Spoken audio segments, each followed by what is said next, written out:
hindi, meron lang akong gustong pag-usapan na mabilis. Nagtataka lang ako kasi bakit biglang may mga ganito? Bakit biglang may mga ganyan? Nakita niyo yan? Nakita niyo to, ang post na to ni Madam Lisa? They say, you'll only know who your real friends are when life knocks you down. Ang nakala mo na, aping-api naman itong mga to. Akala mo naman, inapi na naman ang mga hayop. When life knocks you down, kailan pa kayo ni-knockdown ng buhay? Lisa Araneta Marcos, paki-explain. Ito paki-explain lang.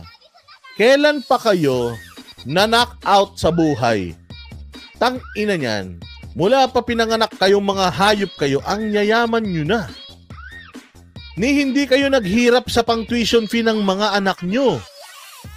Kahit pan-date nyo, hindi kayo naghirap. Kahit isang beses, hindi kayo naputulan ng kuryente. Anong sinasabi mong, you'll only know who your real friends are when life knocks you down? Anong knock you down na naman? Paawa na naman kayo.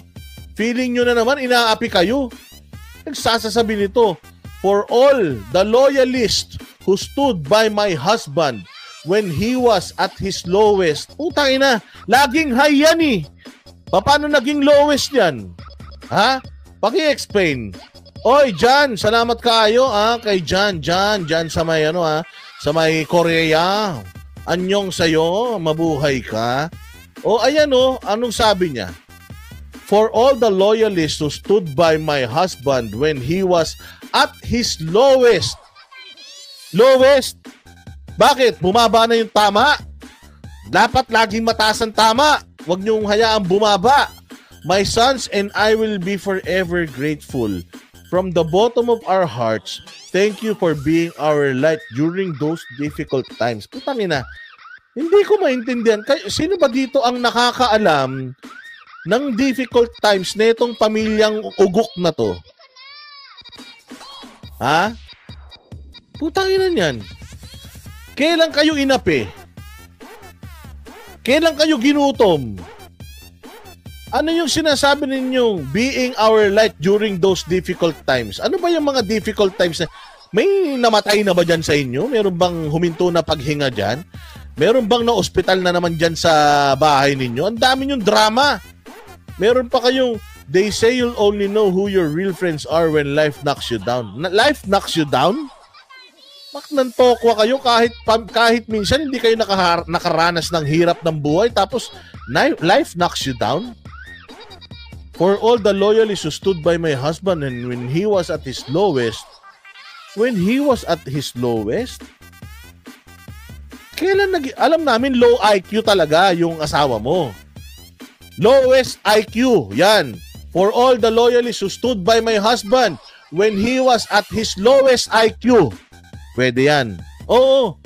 Lowest IQ, pinakapulpul, pinakaengot, pinakagunggong na presidente.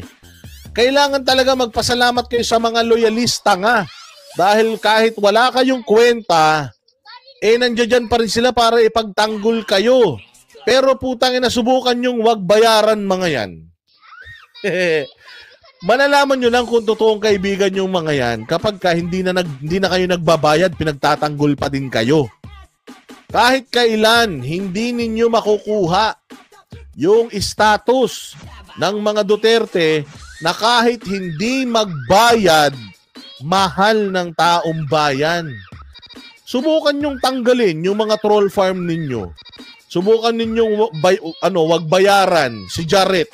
Putang ina, tingnan ko lang. Bukas na bukas, binabanatan kayo mag-asawa niyan. Pusta. Tingnan nyo si Katonying. Mukhang nagkulang na ng bayad. Binabanatan na kayo. Sino pa? Yung mga dati yung mga alipores. Subukan nyo magbanatan. Yan, sila Mike Abe. Subukan nyo magbayaran.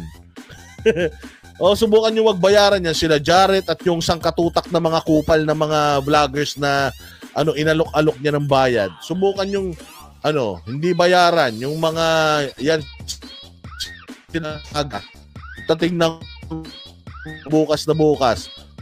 Bukas na bukas, guguyurin kayo ng mga yan. Meron ka pang paganyan-ganyan. Kung meron man lowest time, o yung mga lowest ng husband mo, yun yung simula nung nanalo siya ng 2022, napansin na namin na siya yung talagang lowest IQ. Oo. Di ba? Dapat pagmahalan lang tayong mga DDS. O sabi nito, oo na. O ano pa? Bawiin nila lahat kay Tosa. Tama. O. Bawiin nyo lahat kay Tinky. Puta rin ako kung hindi kayo ano niyan. Kung hindi kayo banatan niyan araw-araw. O, paawa. Hindi ito mga ganitong statement. Tanginan to. Paawa ito eh. O, akala mo inaapi sila. Akala mo aping-api sila. Meron pa siyang when life knocks you down. Anong klaseng life knocks you down? Eh, ang saya-saya nyo. Paparty kayo ng paparty.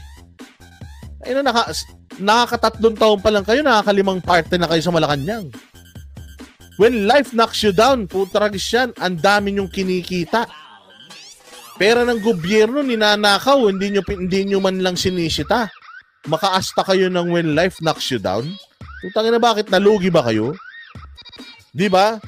Hayop na mga ito. Kung makapagsalita, akala mo inapi ng mamamayang Pilipino eh. Oh, paawa epek, sabi ni Lani Coronel. Diya boss Dada, magbayad ka na mga 1 trillion para may budget na ang buong Pilipinas. Hingin mo 1 trillion a year. Nagtayo na magplan ng budget sa Pilipinas. Oo nga. Ang sama talaga ng ugali ng nasa Malacanang, feeling pa. Kayo na yung mga magnanakaw, di umano. Kayo na yung mga magnanakaw. Sabi ni Inday Sara, kayo pa yung may ganang mag-inarte na ganyan. Meron pa kayong life knocks you down. Meron pa siyang husband when he was at his lowest.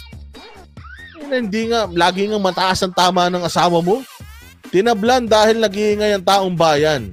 Kulang sa follow-up. Tama ka, Jake Arzobal. Kaya lobat, kaya at his low. For sure. Walang di umano. Hindi, di umano. Di ba sabi ni Inday Sara hindi ka naman taga-gobyerno, Lisa Marcos, namimigay ka ng perang kapal ng mukha mo. Di ba? Ginagamit mo yung helicopter ng presidente. Kahit hindi naman ikaw yung authorized na gumamit nun. Ang dapat gumagamit ng presidente lang. Pero ginagamit mo yung helicopter ng presidente. Di umano. Pumupunta ka sa probinsya sa may Negros para magturo. Balikan. Saan ka naman? Di ba? Kapritsyo mo yan magturo Ba't hindi ka magpunta ron? Doon ka tumira. Kailangan mo pa balikan ka. O yung pamasahin yung helicopter, yung gasolina ng helicopter, sagot pa ng taong bayan yan. Personal na lakad mo yan. Di ba? Sinuspindi daw si Ted Filon kasi binabanatan ng gobyerno. Sino na naman may sabi? Kahapon lang, nakapanood ako ng Ted Filon Oo, sino may sabi? April Canlas. Di ba? Alam mo, nakakaramdam na kasi itong mga ito.